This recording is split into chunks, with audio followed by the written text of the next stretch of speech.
Speed of 90 ready. એ જ રીતે આરોપી સામે ઇન્ડિયન પિનલ કોડની કલમ 376 તથા પોક્સો એક્ટની કલમ 3 મુજબનો ગુનો પણ આરોપ છે. આ સંદર્ભમાં ફરિયાદ પક્ષે જે પુરાવો રજૂ કરવામાં આવેલો છે તે પૈકી સાહેદ નંબર 2 ડૉક્ટર નૈનેશ જરીવાલાનો આંક 11નો પુરાવો ધ્યાનમાં લેતા આ સાહેદના પુરાવા મુજબ તેઓએ ભોગ બનનારની હિસ્ટ્રી લીધેલી અને ભોગ બનનારને ગુજરાતીમાં હિસ્ટ્રી આપેલી અને હિસ્ટ્રી મુજબ તેણીને જેકી ચંદ્રપ્રકાશ જૈન નામનો છોકરો કે જેને 2 મહિનાથી તે ઓળખતી હતી તેની સાથે તે ભાગી ગયેલ અને તેઓ રાજકોટ ખાતે ગયેલા, જ્યાં જેકીએ તેની સાથે એક વખત સંભોગ કરેલો.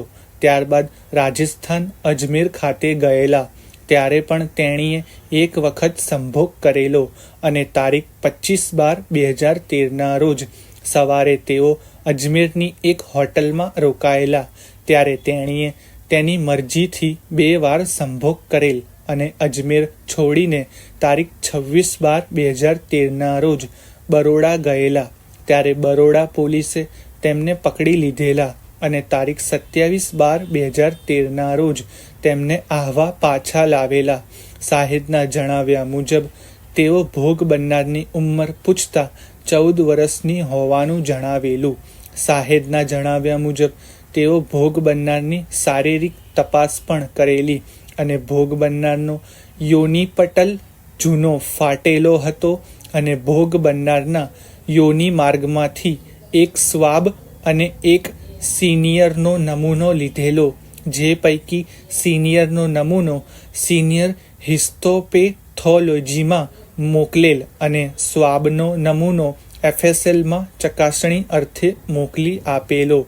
આ સાહેદે ભોગ બનનારની જે શારીરિક તપાસ કરેલી અને તે અંગે જે મેડિકલ સર્ટિફિકેટ આપેલું તે આંક 15થી રજૂ કરેલ છે અને સાહેદના જણાવ્યા મુજબ તેમનો અભિપ્રાય એવો હતો કે ભોગ બનનારે શારીરિક સંભોગ કરેલો. આંક 16નું તબીબી સર્ટિફિકેટ ધ્યાનમાં લેતા ડૉક્ટરે ભોગ બનનાર જાતીય સંભોગ કરવા માટે ટેવાયેલા હોવાનું જણાવેલ છે.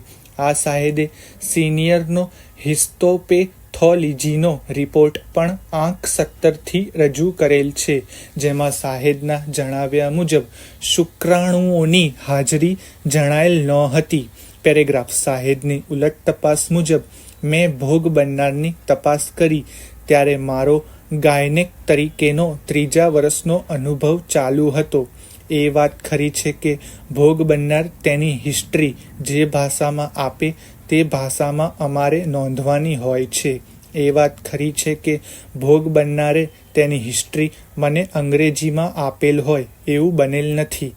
આ પેશન્ટને મેં તારીખ 3/1/2014ના રોજ તપાસેલા.